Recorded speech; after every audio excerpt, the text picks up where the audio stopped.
عليكم ورحمة الله وبركاته. معكم ميس سودا انجليش سنة 5. النهاردة هناخد مع بعض الكاونتبل نون والانكاونتبل نون. يعني ايه الكاونتبل نون؟ يعني ايه الاسماء التي تعد، والانكاونتبل اي حاجة قدامها ان يعني النفي بتاع الايه الاسم اللي بعديه. uncountable يعني الاسماء التي لا تعد. الكاونتبل نون لازم أن تسبق، لو كانت مفرد تسبق بحاجتين، بالاي والان. طبعا الاي اي كلمات او اي كلمه مفرد بتحط لها ايه فيما عدا الكلمات اللي بتبدا بالفاول. فاول يعني ايه؟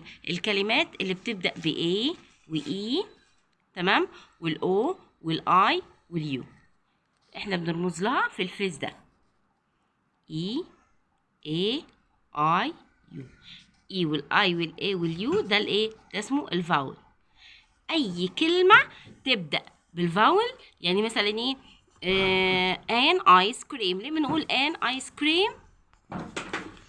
ايس كريم ليه بنقول؟ عشان الكلمه بتبدا بالاي، والاي تعتبر من الايه؟ من الفاول. تمام، احنا كده خلصنا. ده الانكاونتبل، ده بالنسبه للمفرد. لو لقينا او ان يبقى ده كاونتبل، يبقى ده ايه؟ كاونتبل. في حاجه تانية كمان، لو ما فيش فرد الافراد او اللي هو مفرد، لازم تبقى الكلمه جمع. يعني ايه جمع؟ جمع يعني تنتهي بالاس او بالاس او الاي اس او الاي اي اس او ايه تاني؟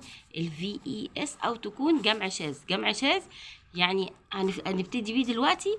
يعني مثلا ايه؟ لو قلنا ماوس، طبعا اللوجيك ان احنا دايما ايه؟ نحط اس او اي اس او اي اس او في اي اس. لا، بيبقى كلمه غير الكلمه بس حروفها مشابهه.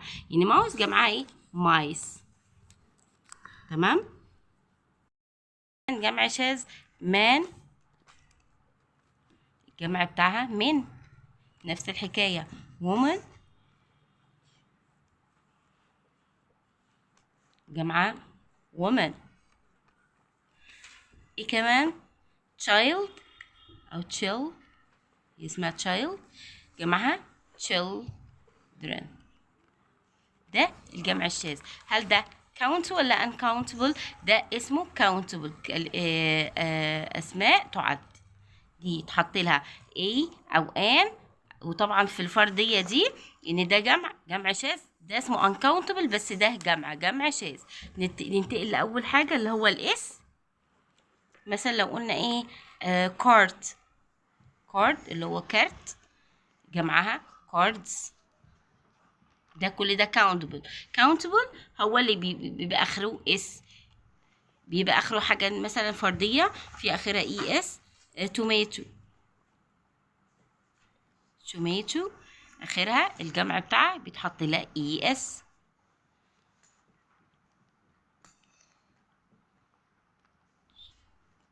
ليه؟ هنقول ليه التوماتو بتحط لها اي اس عشان اخرها مفيش اي. طب جلاس، جلاس يتحط لها ايه؟ مفيهاش اي، يبقى تحط لها اي اس. جلاسز. كاندي الجمع بتاعها ازاي؟